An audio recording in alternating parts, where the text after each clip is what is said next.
mendamba cintamu. Aku lemah, aku jahil tanpa pimpinan darimu. A'udzu billahi minasyaitonir rajim. Bismillahirrahmanirrahim. Astaghfirullah rabbi wa atubu ilaih. Walhamdulillahi rabbil alamin. Summa salatu wassalamu ala asyrafil anbiya'i wal mursalin, habibina wa habibi rabbil alamin Nabil Qasim Muhammad wa ala alihi at-tayyibin at-tahirin al-ma'sumin al-muntajabin. Allahumma antikni bil huda wa alhimni at-taqwa. Amma ba'du, assalamualaikum warahmatullahi wabarakatuh. Para pemirsa yang budiman di mana saja Anda berada, semoga selalu dalam lindungan Allah Subhanahu wa taala. Semoga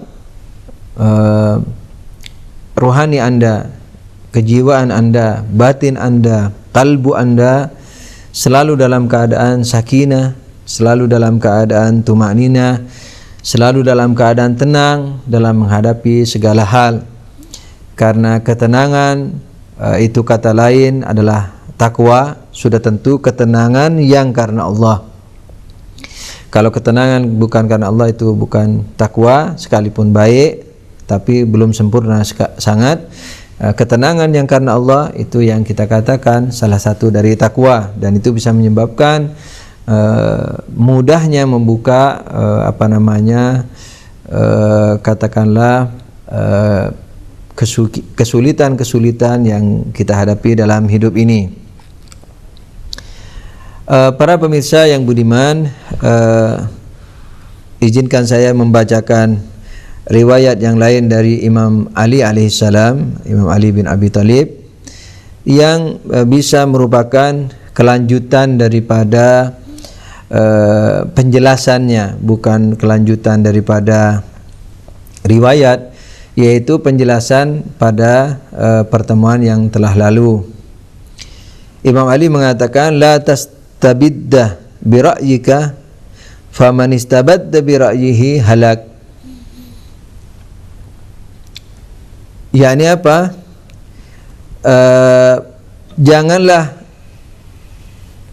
kamu menjadikan dirimu ukuran daripada pandanganmu. Faman istabadda bi ra'yihi halak.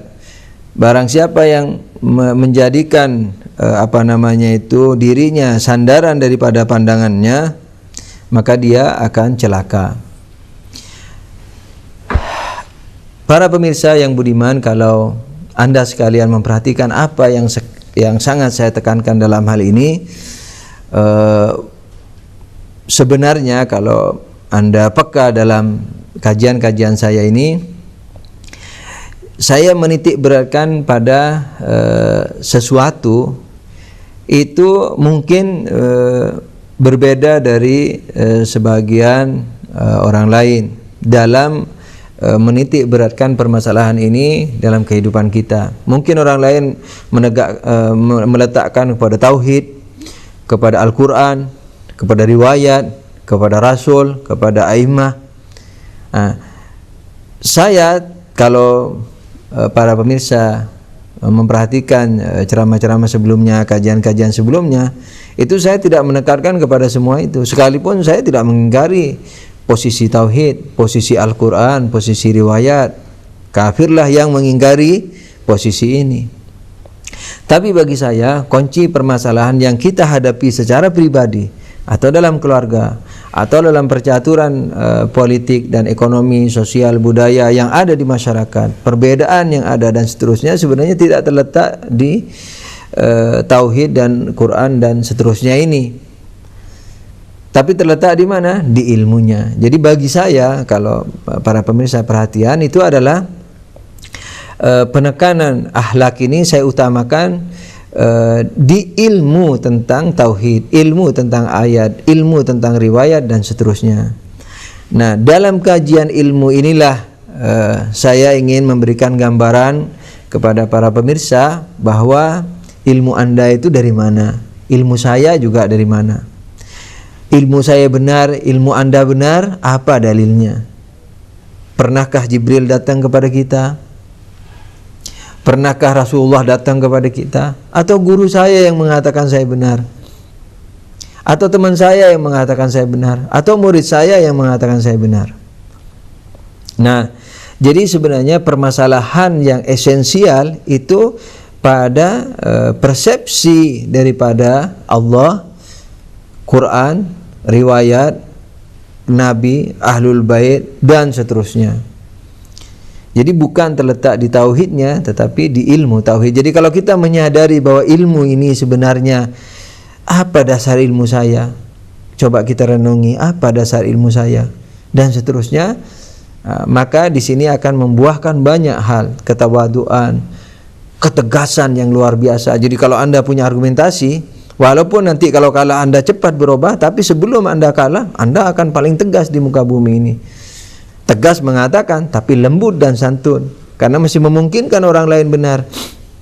Tapi jangan dibenarkan kalau belum ketahuan argumentasinya.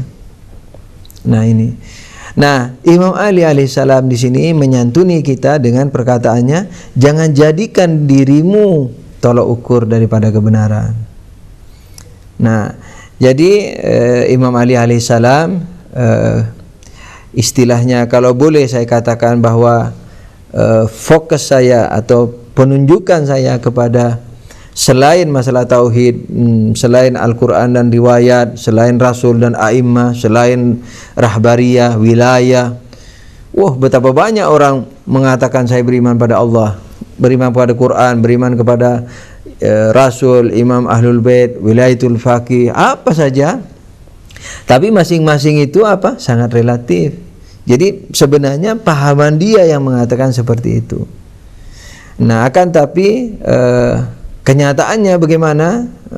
Sebagian atau sebagian orang sangat-sangat istilahnya tidak menggunakan argumentasi yang nyata, yang terbuka, yang siap diuji, siap menghadapi segala nikosh, siap menghadapi segala debatan yang mencari kebenaran, atau argue dalil orang yang mencari kebenaran. Bersembunyi secara sempit, emosi kalau berbeda dengan orang. Ini tanda-tanda orang yang memang tidak ingin kebenaran. Nah, ini yang katanya Imam Ali halak. Jadi orang yang menjadikan dirinya ukuran kebenaran, yakni suka tidak sukanya dia dijadikan ukuran kebenaran, maka dia akan celaka. Sebagaimana maklum para pemirsa, jangankan satu kampung, satu negara, satu alam, satu dunia maksudnya. Jangankan satu dunia, satu keluarga, kakak beradik itu karakternya bisa berbeda. Yang satu penyabar, yakni sebenarnya penyabar sudah salah guna. Penyabar yakni dijitak, diam, segala macam, itu bukan penyabar. Kalau dalam istilah Islam bukan sabar, tapi konyol, artinya lugu, bodoh. Nah, anggaplah saya pinjam istilah dulu, ini sabar kah, ini pemurah, ini pemarah dan seterusnya. Dalam satu persaudaraan itu bisa berbeda. Nah, kecenderungan ini sangat mempengaruhi pertimbangan ilmu, pertimbangan wawasan dan pandangan. Dimensi melihatnya berlain-lain. Ketika melihat satu permasalahan di masyarakat, yang pemaaf tadi melihat dari dimensi kasih sayang, mau memaafkan. Tapi kalau kelugu-luguan, dia akan celaka. Maka itu yang menjadikan dirinya tolok ukur, dia akan celaka. Yang emosional juga begitu. Dia sok menjagokan keadilan. Ketika ada masalah, wah keadilan mau ditegakkan. Sebenarnya emosi dia ini. Maka itu penegakan keadilan tidak dibarengi dengan permasalahan menghormati misalnya pembelaan diri oleh lawannya atau yang didakwa. Nah, di sini juga akan halak, akan celaka. Jadi apa saja yang dirinya, hobi dirinya, kecenderungan dirinya dijadikan tolok ukur kebenaran, maka dia akan celaka, halak, kata Amirul Mukminin alaihissalam. Jadi bagaimana untuk supaya tidak celaka? Tidak ada jalan lain kecuali menjadikan kebenaran itu tolok ukur. Kebenaran yang belum kita tahu, bukan kebenaran yang saya tahu istilahnya. Jadi kebenaran apapun yang menurut Allah benar, itu yang saya mau jadikan tolak ukur. Nah, cara mencarinya bagaimana? Mencari argumentasi yang paling kuat. Nah, argumentasi atau dalil yang paling kuat itu yang harus kita ambil. Oleh karena itu, kalau kita sudah mengambil yang menurut kita paling kuat, ternyata ada perbedaan lain yang argumennya belum kita dengar, harus kita dengarkan. Kalau dia argumennya lebih kuat, harus kita ambil. Nah, ini namanya mencari kebenaran yang hakiki, tolak ukur. Sekalipun masih majhul, belum ketahuan. Tapi itu yang saya cari. Ihdinas siratal mustaqim. Tunjukkan saya kepada jalan yang lurus. Tunjukkan kami ya Allah kepada jalan yang lurus. Jalan yang lurus itu tidak saya tahu. Kalau saya tahu, berarti permintaan saya pelanggengan. Walaupun itu juga bisa. Misalnya seperti Rasulullah SAW yang kurang lebih ihdinas siratal mustaqimnya Allah adalah pelanggengan. Karena beliau siratal mustaqim. Rasulullah mengatakan hadza surati mustaqimah, ini jalanku yang lurus. Nah, ketika beliau mengatakan ihdinas siratal mustaqim, tunjukkan kepada kami jalan yang lurus, kurang lebih artinya pelanggengan. Yani langgengkan saya di jalan yang lurus. Tapi kalau kita yang tidak punya hujjah ismah, hujjah kemaksuman, maka harus dengan argumentasi. Yani tunjukkan jalan yang lurus. Nah, argumentasi itu adalah memudahkan kita untuk mencari jalan yang lurus. Nah, ini harus kita jadikan ukuran dalam kehidupan kita. Yani apa? Sebenarnya yang kita tuju adalah kebenaran yang hakiki. Nah, karena itu yang kita cari, maka alat untuk mencapai ke sana apa? Adalah argumentasi. Maka argumentasi yang harus kita jadikan ukuran. Jangan kecenderungan diri, karakter diri atau karakter bangsa dan seterusnya. Itu akan halak. Jadi barang siapa, kalau boleh saya perluas, barang siapa yang menjadikan dirinya ini adalah saya, adalah kita masing-masing. Tapi kalau boleh dengan izin Imam Malik saya perluas, dirinya ini maksudnya bukan diri saja, tapi lawan daripada kebenaran itu. Yakni siapa yang menjadikan dirinya tolak ukur kebenaran bagi pemikirannya, maka dia celaka. Jadi yang benar apa? Yang benar barang siapa yang menjadikan kebenaran tolak ukur berpikirnya, maka dia tidak akan celaka. Nah, kalau lawan daripada dirinya adalah kebenaran, maka lawan kebenaran bukan hanya diri, tapi termasuk suku, bangsa, negara. Jadi yang barang siapa yang menjadikan karakter dirinya, karakter keluarganya, karakter sukunya, karakter bangsanya, karakter negaranya menjadi tolak ukur berpikirnya, maka dia akan celaka. Jadi yang benar hanyalah siapa yang menjadikan kebenaran itu adalah apa? Tolak ukur bagi berpikirnya untuk mencari kebenaran. Dan perlu diketahui Allah Maha Kasih para pemirsa. Kalau kita telah menghilangkan keegoan diri, keluarga, suku, bangsa dan seterusnya ini dan menggantikannya dengan argumentasi, kemudian kita sudah berusaha payah dengan susah payah, kemudian masih keliru dan belum kita dapatkan kebenaran itu sampai kita mati meninggalkan dunia ini, insyaallah Allah akan mengampuni kita. Karena barang siapa keluar dari rumahnya menuju Allah dan Rasul, yakni menuju kebenaran Allah dan kebenaran Rasul, kemudian mati di tengah jalan, maka pahalanya telah ditulis oleh Allah Subhanahu wa taala. Baiklah para pemirsa, karena pada kajian sebelumnya saya tidak sempat meneruskan kajian kita tentang strukturalisasi akhlak ini, maka sekarang kita akan teruskan kepada kajian ini. Pada kesempatan yang telah lalu, pada dua majlis sebelum ini, karena majlis sebelum ini itu kebetulan hanya membahas tentang amar ma'ruf dan nahi munkar sampai waktunya habis. Dan maafkanlah para pemirsa bagi yang sangat menunggu kelanjutan daripada kajian pembangunan akhlak ini atau strukturalisasi akhlak ini, maka izinkan saya sekarang secara agak cepat meneruskan kajian ini karena telah tertunda pada pertemuan sebelumnya. Sebelum saya teruskan, saya ingatkan kembali kepada kajian pembangunan akhlak ini adalah pembangunan dasar, yakni strukturalisasi akhlak ini strukturnya yang kita mau ceritakan ini, dan ini masih mukaddimahnya. Semoga nanti sampai kepada kira-kira bab keempat atau ada 4 bab atau 5 bab, mudah-mudahan selesai dengan izin Allah dan secara baik, sehingga dapat memberikan kecerahan bagi kita semua tentang bagaimana kita membentuk akhlak. Salawat, salawat ala Muhammad. Salawat, salawat ala Muhammad. Qala Amirul Mu'minin Ali alaihi salam, man hadzaraka kaman basyaraka. Amirul Mu'minin Ali alaihi salam berkata, orang yang memberi peringatan kepadamu adalah seperti orang yang membawakan berita gembira untukmu. Nahjul Balaghah, hikmah 59.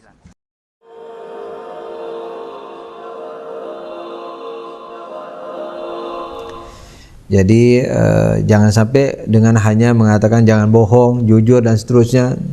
Ini sebenarnya ranting-rantingnya, akarnya itu bagaimana, pohonnya bagaimana, ranting daunnya bagaimana, buahnya bagaimana. Nah, itu yang kita mau bahas dalam kajian kita ini. Pada kajian yang telah lalu, kita telah mengetahui bahwa hanyalah insan kamil, hanyalah manusia yang bisa menjadi khalifah Allah Subhanahu wa taala. Karena manusia memiliki derajat dari materi sampai kepada non materi.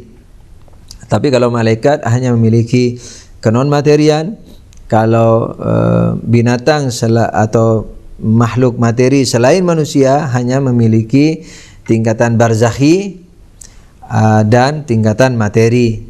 Jadi binatang, pohon semua memiliki tingkatan barzakhi, memiliki ruh, dan ruhnya itu yang bertasbih kepada Allah sebagaimana manusia bertasbih. Akan tetapi termasuk bebatuan, termasuk air dan seterusnya. Jadi memiliki ruh, dan sudah saya buktikan pada awal-awal kajian kita ini, dan ruhnya itu yang bertasbih. Akan tapi mereka tidak bisa memahami universal dan wa ma haulaha dan sekitaran daripada universal, yakni menjadikannya argumen dan seterusnya. Menerapkan dalam premis mayor kepada istilahnya minor, kemudian menyimpulkan suatu kesimpulan. Nah, oleh karena itu mereka tidak berkembang dan seterusnya, yakni selain manusia, sekalipun memiliki dimensi non materi atau ruh. Akan tetapi manusia, karena dia memiliki kekuatan akliyah, yakni penyimpulan universal, dan wa ma haulaha dan sekitarannya, maka ia memiliki dimensi non materi mutlak. Sekalipun sudah saya katakan bahwa sebenarnya akal manusia sebelum dia menjadi wali atau menjadi calon wali, katakanlah, itu sebenarnya masih dikatakan sebagai aklul muntashir, jadi percikan akal, bukan akal yang sesungguhnya. Akan tapi sudah sangat-sangat menjelang kepada akal yang sesungguhnya, karena spesifikasi daripada materi, bentuk dan seterusnya hilang. Seperti manusia lah, pahaman manusia. Wajahnya tidak ada, wajah tertentu tidak ada, tinggi tertentu, kulit tertentu tidak ada. Tapi masih terbayang itu, misalnya 2 kaki, 2 tangan, ada kepala dan seterusnya. Walaupun tingginya X, wajahnya X, warna kulitnya X dan seterusnya. Nah, akan tapi masih terbayang. Jadi ini merupakan aklul muntashir, kalau dalam istilah filsafat. Nah, oleh karena itu para wali yang sudah tentu meninggalkan dosa dan makruh, meninggalkan mubah juga dengan hati, meninggalkan juga selain Allah, termasuk surga tidak dia sukai, bukan karena sombong, karena dia menyukai Allah, maka ini akan terus ke atas sampai ke tingkatan non materi, yakni akal yang hakiki. Nah, Orang yang sampai kepada akal hakiki inilah yang sampai kepada fana, fana dalam fana dan seterusnya, sampai ke tingkatan kedua juga perjalanan dari Allah ke Allah dan seterusnya sampai perjalanan keempat sebagaimana yang mungkin nanti kita jelaskan dan sepertinya pertemuan-pertemuan sebelumnya sudah pernah saya isyarahkan. Perjalanan pertama dari makhluk ke khalik, perjalanan kedua dari khalik ke khalik, perjalanan ketiga dari khalik ke makhluk bersama khalik, perjalanan keempat dari makhluk kepada khalik bersama makhluk, jadi mengajak makhluk. Nah, ini wali yang sempurna. Nah, untuk sampai kepada memfinalkan perjalanan pertama saja, manusia harus meninggalkan haram, makruh, mubah, haram dan makruh dengan hati, meninggalkannya dengan hati dan perbuatan. Kalau mubah dan surga, mubah yakni nasi katakanlah yang kita makan, baju yang kita pakai, atau yang lebih afdal dari itu misalnya surga dan seterusnya, cara meninggalkannya dengan apa? Cara meninggalkannya dengan hati saja. Jadi orang boleh makan, boleh ke surga dan seterusnya, boleh tidur istirahat, tapi dia tidak menyukai semua itu. Nah, termasuk karomah.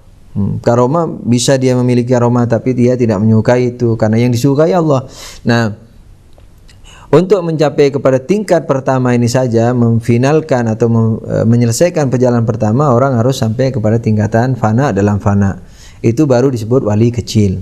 Nah, oleh karena itu para pemirsa, pada tingkatan wali kecil ini orang sudah mencapai kepada tingkatan akal yang sesungguhnya. Nah, dia yang bisa menjadi khalifah. Sudah tentu kalau perjalanan berikutnya terpenuhi. Minimal syarat pertamanya adalah orang telah menyempurnakan tingkatan akalnya. Ini yang ingin saya tekankan di sini. Nah, para pemirsa yang budiman, tingkatan manusia, setelah kita tahu bahwa yang bisa menjadi khalifah Allah, yang mengurusi seluruh makhluk materi dan seluruh makhluk non materi, baik di alam nyata ini atau di alam gaib, itu hanya khalifah. Khalifah yang mencapai tingkatan yang sangat tinggi, karena mereka yang nanti akan menjadi khalifah Allah dalam mengurusi selain Allah. Khalifah Allah bukan mengurusi bumi, tapi khalifah Allah mengurusi selain Allah. Selain Allah termasuk malaikat, termasuk malaikat langit, malaikat bumi, jabarut, malakut, termasuk juga hal-hal yang ada di bumi. Bukan hanya manusia, ular, pohon, daun, semua istilahnya pepohonan, ikan-ikan di laut, semua itu harus dikhalifai oleh khalifah Allah Subhanahu wa taala. Nah, oleh karena itu makom khalifah ini makom yang paling tinggi. Malaikat pun meliur terhadap makom ini. Oleh karena itu mereka mengajukan diri. Ketika Allah mengatakan ini ja'ilun fil ardi khalifah, aku akan jadikan khalifah yang bertempat tinggal di bumi. Malaikat mengatakan ataja'alu fiha dan seterusnya, apakah engkau akan membuat khalifah dari manusia yang saling berbunuh dan seterusnya. Wa nahnu nusabbihu bihamdik wa nuqaddisu lak, sementara kami selalu memujamu, mensucikanmu. Itu maksudnya kami lebih lebih cocok untuk pangkat ini. Bayangkan malaikat yang sudah memikul arsy, menjaga surga dan seterusnya, menjaga asma-asma Allah dan seterusnya, itu meliur kepada khilafah ini karena memang makom yang tinggi. Nah, pada kajian telah lalu sampai di sini bahwa hanya manusialah yang bisa menjadi khalifah Allah, dan manusia ini adalah manusia yang sesungguhnya yang sampai kepada tingkatan yang sangat tinggi. Nah, pelajaran berikutnya para pemirsa adalah mau menceritakan derajat manusia. Nah, derajat manusia dalam pencapaian kesempurnaan ini ada yang lolos dengan bagus, ada yang jatuh bangun, ada yang banyak jatuhnya. Jadi secara global kurang lebih ada 5 derajat. Derajat pertama yang tidak pernah jatuh, itu yang kita kenal dalam syariat dengan istilah maksum, nabi atau misalnya imam, wasi alaihimussalam jami'an. Nah, itu mereka yang tidak pernah jatuh, yakni yang akalnya selalu menjadi ratu adil dalam diri dan kehidupannya. Nah, ini akan dibimbing oleh Allah Subhanahu wa taala, karena bimbingan Allah bukan pada perasaan, tapi bimbingan Allah pada akal. Sebab sering saya katakan kepada Anda, perasaan lapar inginnya makan saja ketika lapar. Perasaan lezat maksud saya. Perasaan lezat, ingin makan kalau lapar. Ingin kawin kalau sudah balik. Dia tidak ada keinginan lain selain itu. Tidak mungkin lapar dan tidak ingin makan. Jadi ini tidak bisa didatangi syariat. Tidak bisa dituruni syariat karena tidak mengerti. Dia mengertinya hanyalah kalau lapar makan. Kalau yakni mau makan, kalau sudah balik mau kawin. Kalau katakanlah diganggu, marah. Dia taunya hanya itu. Nah, oleh karena itu akal yang bisa didatangi syariat, maka akal lah yang akan didatangi syariat. Nah, ketika akal ini difungsikan, ada yang sejak sebelum jadi nabi, akalnya ini setelah dijadikan pedoman hidup dan argumentatif. Oleh karena itu Rasulullah telah mendapatkan julukan Al-Amin oleh kelompok istilahnya Mekah, oleh masyarakat Mekah, baik yang mukmin atau yang istilahnya kafir, sebab tidak semua kafir para pemirsa, banyak orang mukmin pada waktu itu yang beriman kepada agama Nabi Ibrahim alaihissalam. Nah, kafir dan mukmin menjuluki Rasulullah Al-Amin. Al-Amin bukan hanya jujur perkataan, termasuk tidak mencuri dan seterusnya. Nah, sebab kalau mencuri harus ngomong, kalau jujur kan harus bicara, saya mencuri. Nah, ketika orang Al-Amin itu sudah intinya, tidak pemabuk, tidak mencuri, tidak ganggu orang dan seterusnya. Nah, ini yang menjadi ukuran apa para pemirsa adalah akal, argumentasi dan seterusnya. Nah, golongan pertama yang tidak pernah keliru, yang tidak pernah jatuh. Nah, ini layak menjadi nabi, layak menjadi penerus nabi.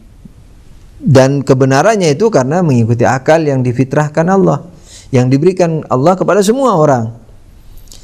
Nah, bukan karena dicuci, dibedah dan seterusnya. Sebab kalau Rasulullah dibedah berarti tidak ada afdaliyahnya. Nilai lebihnya tidak ada pada Rasul. Uswah hasanahnya tidak ada karena dibedah. Nah, oleh karena itu para pemirsa, golongan pertama adalah yang selalu berhasil. Kira-kira sabiqun bil khairat. Jadi mereka kalau dalam istilah Quran adalah orang yang dalam kebaikan selalu di depan. Sabiqun bil khairat.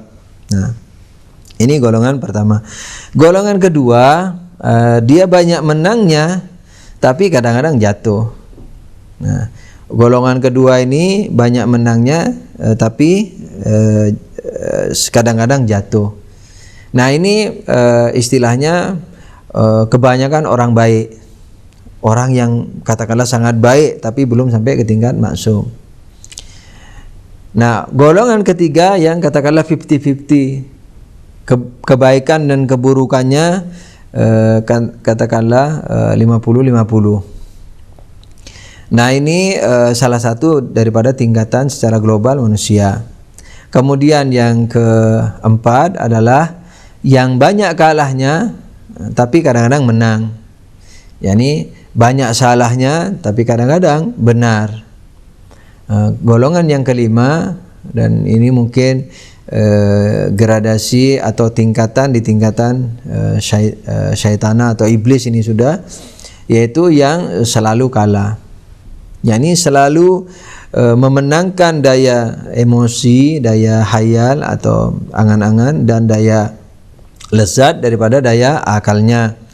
Nah, golongan ini adalah golongan yang sangat parah, yakni golongan yang katakanlah kalau boleh saya istilahkan yang sumum bukmun, yakni umyum fahum la yarji'un, yang sudah naudzubillah buta dan tuli dan tidak akan pernah kembali. Yang menurut istilah juga dikatakan sebagai orang yang ada dalam kubur atau hatinya yang keras bagaikan batu. Nah, ini secara global ada 5 golongan, tetapi secara rinci para pemirsa, karena ilmu itu menentukan derajat manusia, amal juga menentukan derajat manusia, dan tak satu pun daripada ilmu manusia persis sama dalam segala ilmunya. Begitu juga tak satu pun dari manusia persis sama dalam amalnya. Maka derajat manusia sesungguhnya apa para pemirsa? Sesuai dengan banyaknya manusia. berapa triliun, berapa miliar manusia, sebanyak itu pula tingkatan yang ada. Nah, tapi secara global itu ada 5 tingkatan, atau ada yang lebih rinci, misalnya dibuat 300 lebih, ada yang umum itu adalah 1000 tingkatan. Itu yang biasa disebut misalnya dalam manazilus sairin, jadi posisi-posisi para pesuluk dan seterusnya. Insyaallah lain kali kita kalau ada kesempatan kita akan rinci itu, mungkin di bab irfannya. Nah, ini sekarang strukturalisasi akhlaknya dulu, dan mudah-mudahan kita selalu diberikan inayah kepada yang baik oleh Allah Subhanahu wa taala dan dihindarkan dari seluruh keburukan. Amin ya rabbal alamin. Allahumma shalli ala Muhammadin wa alihi tahirin, wabillahi taufiq wal hidayah. Wassalamualaikum warahmatullahi wabarakatuh. Oh Tuhanku, Kau pimpinlah diri ini yang mendamba cintamu. Aku lemah, aku jahil, tanpa pimpinan darimu. Oh Tuhanku, Kau pimpinlah diri ini yang mendamba cintamu.